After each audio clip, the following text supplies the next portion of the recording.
My daughter and grandson are dead. Forget it. I will never forgive you. My mother's words pierced the air, each syllable an icy dagger. As a child, my mother was distant and cold. I never warmed up to her. When she uttered those words over the phone, my husband's distress was palpable. Maybe you're not lying. I don't mind. Because if you are, you'll be in trouble. Her voice took on a sinister tone, chilling me to the bone. I could almost picture her smirking on the other end of the line. Good.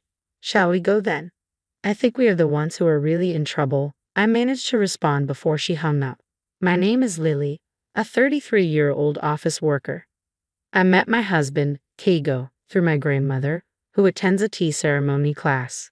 I wasn't keen on meeting him. He was the grandson of someone from the class. But my grandmother insisted, saying, "Lily, please meet him just once." Reluctantly, I acquiesced. Approaching 30, I knew marriage was inevitable. To my surprise, Keigo and his family were genuinely kind. After a year of dating, I married Keigo. His family, with their prosperous business, was worlds apart from my humble upbringing. My friends and colleagues envied me, calling me spoiled. I was right that you two would get along, my grandmother beamed proudly. Keigo's family included his parents and grandmother, though his brother had passed away. Keigo had never lived alone before marriage, so his domestic skills were lacking. I found myself frustrated with his habits. He'd leave clothes strewn about and dishes unwashed. One day, he casually referred to me as mother. Shocked, I packed my bags and left. At home, I feigned loneliness, masking the truth about my crumbling marriage. When my grandmother inquired about my marital bliss, I forced a smile. "It's okay," I replied, hiding the turmoil within. But deep down, I knew the root of my unease. My mother. She had always been intimidating, casting a shadow over my childhood. With my father busy with work and my grandfather gone, her presence loomed large. My parents' house had always revolved around my grandmother, leaving little room for warmth or connection. When I was young and sought answers from my mother, her response was always the same: "Ask Grandma." It left me feeling like she wasn't interested in me, so I stopped confiding in my parents altogether. Yet my grandmother was different. Intrusive, yes, but she believed that following her advice would lead to happiness. As soon as I graduated from university, I left home. I didn't fully grasp what family meant, but my husband's family seemed harmonious. They always ate together, even if I was famished, waiting for everyone to be ready. My husband once remarked that this tradition persisted even after he moved out. 3 days after returning home from my escape, my grandmother, along with my husband and mother-in-law, appeared in my room. "It's my fault. Let's go home together," my grandmother pleaded. My husband looked remorseful. "I spoiled him too much," he admitted. I was swayed by their apologies.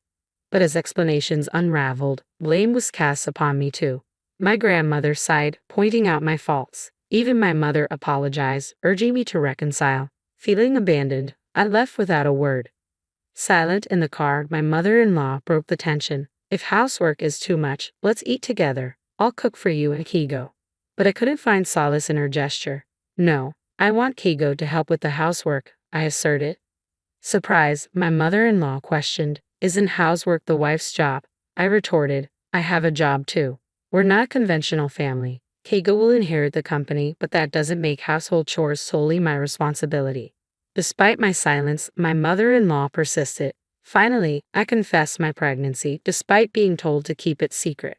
My husband was thrilled, and I knew, amidst the chaos, a new chapter awaited. My mobility had diminished since my husband was to become a father. I wished he'd be a tad more cooperative with household chores. It's as simple as that. Irritation brewed within me as I hadn't even visited a maternity hospital for examination yet. Unexpectedly, my mother-in-law's demeanor shifted. From complaints to gentle inquiries about my pregnancy, it felt like a flip of a switch. Was this a split personality? Upon returning home, I found the room surprisingly clean. "Did you clean it?" I asked my husband. "I wish you'd have kept the pregnancy a secret," I sighed. He confessed that my mother had been a nuisance, bothered by the impending arrival of our child. "I'm sorry," he said earnestly. His sincerity moved me.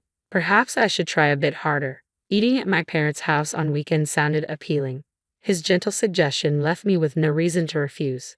Despite knowing I should take it easy, I embarked on a challenging pregnancy journey. At the maternity hospital the following week, the doctor's confirmation brought immense joy. I promised to shower our unborn child with love. Eating at my in-laws wasn't as dreadful as anticipated. Their happiness about the pregnancy was palpable, especially my father-in-law and grandmother-in-law. Come on, Lily, eat. You're carrying our precious there, my mother-in-law cooed, masking any hint of sarcasm. I reassured myself that I could manage, but as we sat for dinner the following week, I reached my breaking point. Despite my embarrassment, I mustered the courage to make a request to my mother-in-law. I'm sorry, mother-in-law. My mother-in-law's smile abruptly faded into a grim expression when I mentioned my morning sickness. Feeling uneasy and unwell, I confessed that I couldn't wait until dinner time to eat due to nausea. However, her response was unexpected. Morning sickness? Didn't Kigo tell you? We have a rule to eat only when everyone is present. Please be patient, she stated firmly, catching me off guard. Her subsequent attempt at humor, calling the situation totally nasty, only added to my distress, tears welling up in my eyes. That evening, with my father-in-law arriving home late, dinner was delayed until after 8 p.m. Unable to wait, I ate quietly while my mother-in-law was out, feeling ashamed of my own actions. Later, when I returned home, exhausted, my husband chided me for being greedy at my parents' house. My attempt to explain my morning sickness fell on deaf ears. Well, I'm a man, so I don't understand, he concluded dismissively. Overwhelmed with anger and speechless, I ceased visiting my in-laws. Instead, I feigned illness to avoid facing the discomfort and humiliation again. Each day, grappling with the weight of morning sickness, I longed for relief while cherishing the growing life within me. Despite my father-in-law and grandmother-in-law's gentle reminders to take it easy, my mother-in-law's relentless insistence on my presence became a source of stress. Her incessant calls only worsened the situation, leaving me with a pounding headache. In the midst of my discomfort, I couldn't help but wonder why Keigo was the only one visiting my parents' house. The pressure from my mother-in-law weighed heavily on me, pushing me further into isolation. I have severe morning sickness, I sighed, hoping for some understanding. Again? I guess that means you're feeling good, my mother-in-law quipped, her tone light. Feeling dismissed, I retorted, yes, even though I look sick, no one sympathizes with me. Just because you didn't have morning sickness doesn't mean everyone else is fine. Apologizing for the bad signal, she hung up. Frustrated, I packed my things and returned to my parents' house, entering the second half of my pregnancy. When I mentioned to my husband about wanting to stay home early, he casually brushed it off. Despite frequent calls and messages, I ignored them, feeling overwhelmed.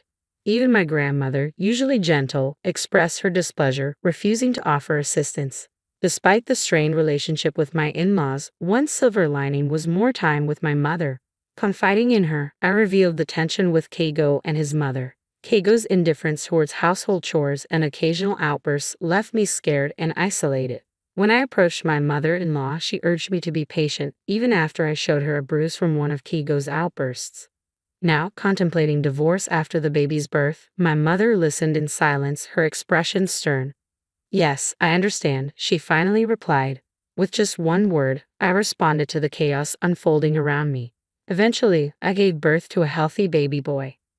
When labor pains struck, I reached out to my husband, but his cold response left me feeling faint. I can't go, I'm busy with work. Just let me know when you're discharged, he said, indifferent to the impending arrival of our child.